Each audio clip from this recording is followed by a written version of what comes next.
Fountain of Youth, take one. That was a joke because we never do more than one. Well, we do every now and then. We did once. If we don't hit the record on the button on the record. Having said that, hello and welcome to another episode of Streaming Without a Paddle. I'm Andrew. And I'm Ted. This week, Ted and I took on, and this was an Apple TV original, Fountain of Youth. Starring Eiza González, John Krasinski, Natalie Portman, Domhnall Gleeson, Stanley Tucci, Carmen Egigo, Arian Moayed, that's my best guess, Laz Alonso from The Boys, Michael Epp, Daniel DeBorg, Benjamin Shivers, and Steve Tran. Wow. You read off all the credits. Yeah. Because I remember like 4 people. That was a lot. I mean, that's all the main cast. All right. And I'm going to break it down for a little quick synopsis of this. John Krasinski and Natalie Portman, they play brothers and sisters, and they both grew up in a family where their father was an archaeologist. He could have been, I don't know. He could have been Indiana Jones. I don't know. Seems like it. Don't know. So I'm not going there. I'm not implying it.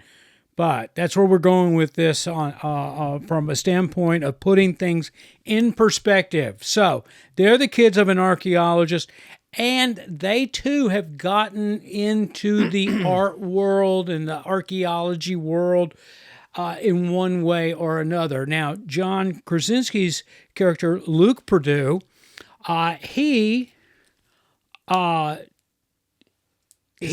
kind of a art thief. Yeah, well, he's still, he's more of a treasure hunter. That's where I was going. Not necessarily. I mean, he does what he needs to do to solve the crime. It's like National Treasures with our friend Nicolas Cage. It's there. exactly like National Treasure. So it is identical to National Treasure. There you go. All right, so there's the plot, and Natalie Portman plays his sister, and she's an art curator at a museum in England. And but John needs her help finding this treasure, which just happens to be, not a spoiler because it's the name of the movie, Fountain of Youth, yep. Right? And Domhnall Gleeson, let's just call him Mr. Gleeson. Don. Okay, he's the money backing this, but he's also because he is the money. He's kind of morally loose, got issues with the scruples, so he's in it for the wrong reasons. He's not a purist. That's giving it away. Well, I don't know. Anyway, he's dying. So now that gave it away. Anyway, how do you say her name? Eiza, yeah. Eiza González. Mm-hmm. She is the keeper of the Fountain of the Youth, but people don't know that, really, that she is the keeper, and her boss is played by Stanley Tucci. And so it's their job to protect. Whenever people start getting close to it, they re-divert them. They're like the Adjustment Bureau, if you're familiar with that movie. And Arian Moayed. I don't know how to say that. All right, he's also he's a cop. He's a cop. He's Interpol, and you'll know him when you see him. And I'm just trying. There was one movie that he was really Inventing Anna. Yeah, he was really in Succession. He was big in Succession. Okay, I saw that series. So, and Steve Tran is the Taiwan mafia. Right. Anyway, so in a nutshell, they're looking for the Fountain of Youth, not giving it away. It's the title of the movie, and Eiza González is protecting it from them finding it. So the search is on. There we go. Yep, right? That's it. Okay. You give away anything else if you say anything else. And we try to be spoiler free here. I'm going to start by saying I want people to watch this movie. I was really shocked that it's 2 hours in length, by the way. It's billed as a mystery, but it's really got some funny moments in it. I mean, I chuckled. I laughed at more in this movie than I did in the summer of '69, which was billed as a comedy. So, anyway, I'm gonna tell people right now, watch it. I mean, I'll get into my score later, but yeah, I think it was really well directed. I think my only issue with this movie, I was very entertained. My only issue is I think it was clearly written for British people to play the main two parts. Well, just the way it was written. All right, so I didn't do a lot of backstory on this because I got caught up in one story on the production end of this, and I'll get into that in a minute. But as you know, John Krasinski is married to Emily Blunt. Emily Blunt, yeah. And Emily Blunt is the sister of Stanley Tucci's wife. Ah. So there you go. We got that whole family thing going. So I'm just wondering if there was a connection there. And the reason it wasn't cast completely, like you said, I agree with you. There should have been English folks playing this role, right? Seems Daniel like Craig would have been great. Too old. Still, it doesn't matter. I mean, you could, little sister. Yeah. I mean, it's like, I don't want to get in my personal life, but I think there's 29 years that separate one of my parents and their closest sibling. So it happens. Okay. It happens, right? So the branches on my side of the tree are a little shorter than everybody else's. Touch the ground almost. Anyway, the acting in this was really good. It should be. Yeah, and the performances again, I was great. What stood out to me, well, first of all, John Krasinski and Natalie Portman, I thought had excellent chemistry together. They played well off of each other in this movie, and they're about 70% of this movie. Yeah, So I mean, I'm just going to go out and the interaction between the two of them. But Eiza González. All right, I'm going to say it now. If as a producer, and I'm turning to my casting director and my director, I'm casting a movie, and the roll calls for either Gail Gadot. Yeah. No brainer. I'm taking Eiza González over Gail Gadot all day long. And much better actor. Twice on Sunday. I mean, much better. Much better. And she has that same on-camera presence. But also, look at her resume. She's does real hard movies. Eiza. Yeah. Right. Oh, yeah. No question. Most of the, and I'm not sliding it, but most of the superhero movie actors, unless it's, Christian Bale in Batman or Ben Affleck as Batman, they're not going out there trying to do hard movies. You know what I mean? Chris Evans does. Well, I'm also putting this young lady in the same category, and I will make her an equal when it comes to on-screen presence and performance with Ana de Armas. Yeah. I really would. I mean, so I think if I am working with a director and a producer or a casting director and a director on casting a show and the name Ana de Armas comes up or Gail Gadot, I am going to say, all right, first of all, no. I'm a no on Gail. Mm-hmm. And let's have a real conversation. Let's sit down and meet these two and figure out who do we want, right? Yep. But as a producer, I know that Ana de Armas is going to come in costing me twice as much. And I'm only just saying that because she's got so much more of a higher profile than this young lady does. But that's going to change real soon because she's that good. She's that talented, and she's got the physical capabilities to pull off action movies. For sure, she's great. So that was my biggest takeaway from this movie. Besides thoroughly enjoying it from the get-go. Well, obviously, it has a big budget with a lot of like really nice action sequences. The production value is crazy in this movie. If you like National Treasure and you like Indiana Jones and you like those movies, I think this is perfect. I think it's right up your alley. The acting all the way across, it's great. I can't really think. I mean, I love Guy Ritchie as a director, so I was going to say we have almost missed the most important part of this team. Guy Ritchie directed this. He didn't write it, but he directed it. He does action really well, and not like cheesy. Right.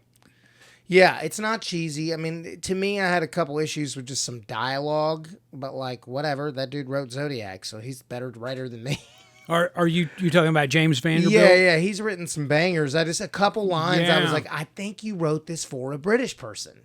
And then John Krasinski did it, who's a great actor, Right. wonderful. He's wonderful in this, but it's just like there's one that stuck out to me where she said he has asked her about her husband when he first shows up, and she goes, well, he's a cheater, and he goes, well, you're wonderful, and he's a monkey. And I was like, I can't hear that unless he goes, well, you're wonderful, and he's a monkey. I mean, that's what my head heard.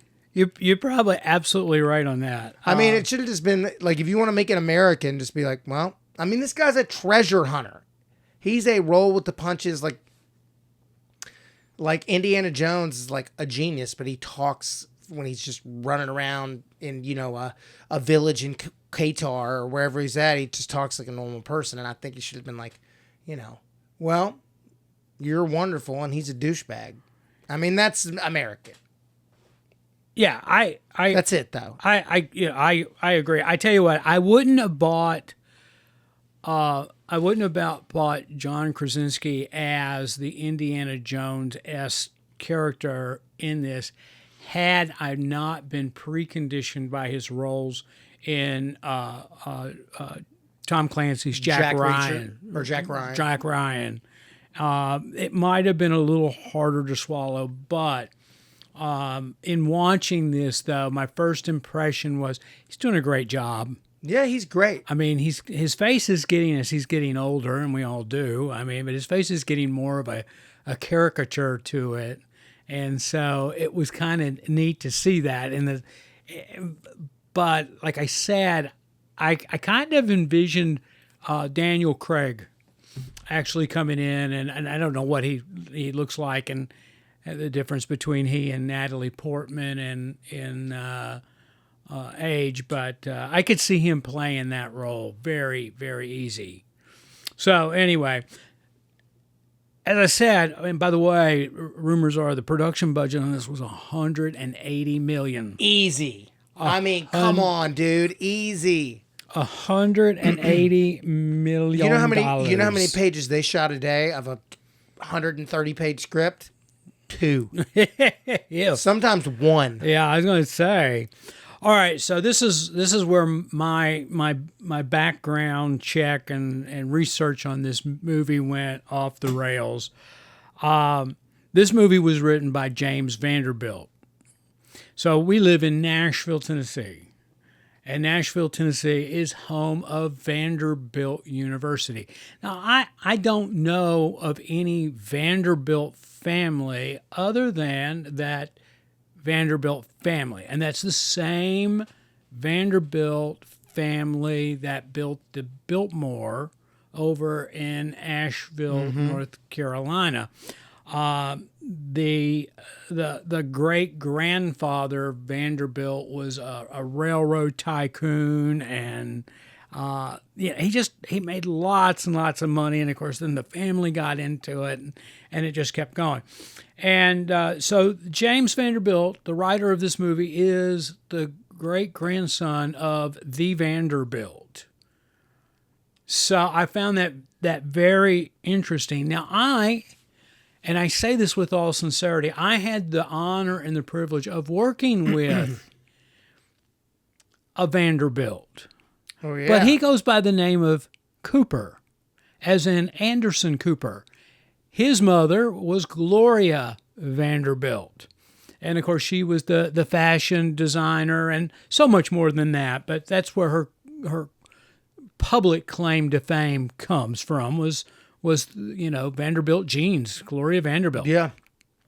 And so I got derailed because I was so impressed that this guy right here, James Vanderbilt, who wrote this and produced it, he's a Vanderbilt.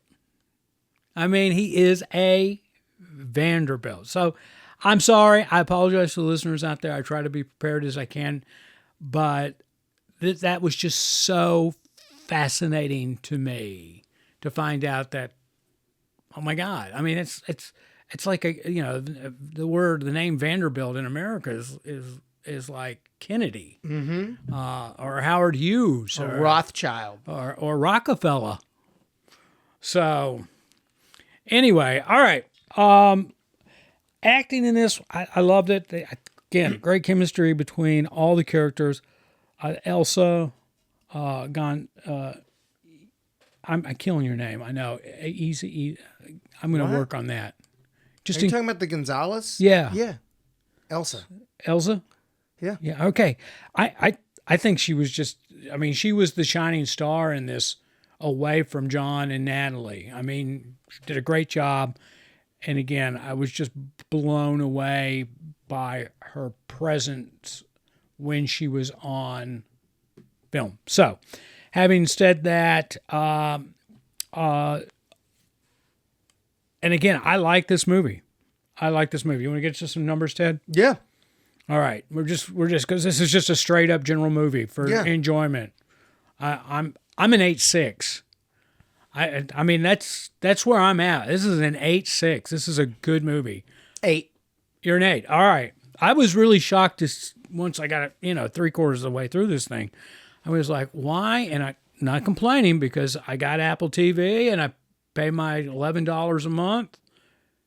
Why did this not go to the movie theater, especially when it had $180 million budget to kind of regroup that? I mean, because it would have bombed. No, yeah, 100%. I think they could have made $40-50 million back on their 180 investment on it, and they wouldn't have detracted from anybody watching it on their platform. Just like that Brad Pitt movie, F1 right now. That's an Apple TV original. It's going right to the theater first, which is, I'm a little sad by that. So anyway, again, the you got anything?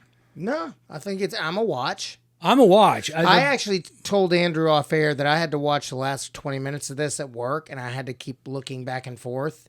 And I was like, and listening to it more than watching it. I'm probably going to rewatch it tonight. Oh, I would. My wife is sick, and so I'm leaving her sleeping back there, and I just might make a pizza and watch it. I can watch this over and over again. I mean, it is to me as good, if not better, than the National Treasure movies. Don't you say that. National Treasure 1 is perfect. But, they left the ending on this for a sequel. Oh, they're going to have a sequel. Oh, I can't. I mean, I'm looking forward to it because it's going to be, and I don't want to spoil it, but you already know that it's going to be based around John Krasinski and this young lady, Eiza González. Should be. I mean, because that's just give me a reason. That's what she said to him. Just give me a reason. So I hope so. I'm there. Sign me up. All right. That's where again, Guy Ritchie, boom, out of the park. This guy can't miss.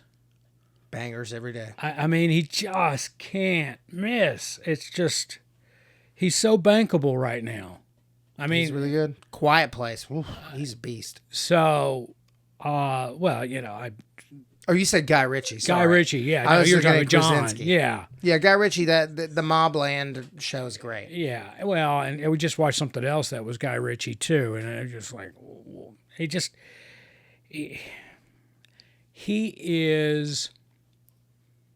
I almost wonder if he's going to hurt his brand because he's cranking out so much stuff.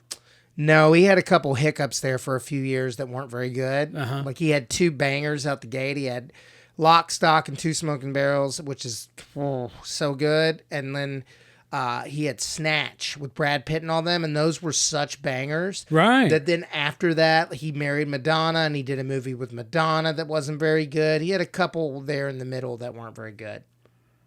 I think he's having a resurgence right now. I'm not seeing anything. You know, The Gentleman was great. I really love that. And well, you know, you just said Lock, Stock, and Barrels. Wrath of Man wasn't bad. Didn't see it. So, I mean, again, I think he's so talented. Mm-hmm. So I agree. I mean, for me, and I know I'm at a different level than our listeners or most of our listeners out there, but when they say from Guy Ritchie, I don't care who the actors are. I'm tuning in. I usually do the same thing. Because, I mean, that's where I am with him. Yeah, I'm in the same boat. He's more of a draw than the names. I mean, I love Natalie Portman, and I mean, anybody in my family will attest. I just, I'm mad about her as an actress, and of course now this. But when I heard that this was a Guy Ritchie directed thing, done.